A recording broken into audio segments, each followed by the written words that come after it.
नाज़रीन, आज हम एक ऐसी तहज़ीब की बात करेंगे जिसके बारे में कहा जाता है कि ये अपने वक्त की मुअज़्ज़ब तरीन तहज़ीब थी। ये तहज़ीब तकरीबन 4000 साल पहले अपना वजूद रखती थी, मगर फिर किसी नागहानी आफात की वजह से और किसी बदकिस्मती की वजह से इस दुनिया से मिट गई। आज के इस वीडियो में हम आपको मोहनजोदड़ो के बारे में चंद दिलचस्प और अनोखी बातें बताएंगे। तो वीडियो की जानिब बढ़ने से कबल आपसे ये रिक्वेस्ट है कि अगर आपने अभी तक हमारे इस यूट्यूब चैनल को सब्सक्राइब नहीं किया तो इसको सब्सक्राइब करके साथ मौजूद बेल के आइकन को प्रेस करें ताकि नए आने वाली वीडियोस आपको बर वक्त और बआसानी मिलती रहा करें। नाज़रीन, ये तहज़ीब दरिया सिंध के किनारे पर मौजूद थी, मगर इन पे कोई ऐसी आफत आई कि ये ज़मीन का रिस्क बनकर रह गए। आज से तकरीबन 4000 साल पहले यानी 1800 कबल मसीह में हिंदुस्तान के जनूब मगरब में वाक़या वादी सिंध के किनारे एक ऐसी तहज़ीब वाक़या थी जो अपने वक्त से ज़्यादा एडवांस थी।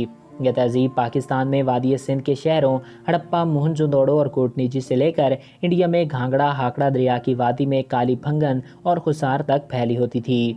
इस वादी के दो अजीम शहर मोहनजोदड़ो और हड़प्पा, जो कि इसके मेन शहर थे, अब पाकिस्तान में वाक़ हैं, जिससे आसार कदीमा ने यह अंदाज़ा लगाया कि ये आबादी आज से तकरीबन 4000 साल पहले मौजूद थी। फिर किसी नागहानी आफात की वजह से ये आबादी मिट गई। इस शहर की तबाही की वजह किसी को मालूम नहीं। पहले ये नज़रिया पेश किया जाता था कि आर्यों ने हमला करके इन्हें कत्ल कर दिया। फिर ये नज़रिया आया कि इस जगह बारिशें ना होने की वजह से सूखा पड़ गया, जिसकी वजह से ये आबादी उजड़ गई। कुछ ठोस कहना कि आखिर ये आबादी क्यों उजड़ गई बहुत ही ज़्यादा मुश्किल है। दुनिया के किसी भी मुल्क, मिस्र, अमेरिका, चाइना या किसी भी तहज़ीब में मोहनजोदड़ो की तरह कुशादा घर और गुसलखाने नहीं मिलते। यह तहज़ीब अचानक नमूदार ना हुई थी, बल्कि यह नस्ल दर नस्ल जहानत का नतीजा था। यहाँ से मिलने वाली एशिया और ढांचे ये साबित करते हैं कि यहाँ कोई अचानक हमला या हादसा हुआ था, जिसकी खबर इस बस्ती के मकीनों को ना हो सकी। एक नज़रिया ये भी पेश किया गया कि यहाँ पर किसी खिलाई मखलूक ने हमला किया, जिसकी वजह से ये बस्ती निस्तो नाबूद होकर रह गई। वो किसी अनजाने ही सैयारे से आए थे और इन बस्तियों को तबाह करके वापस चले गए।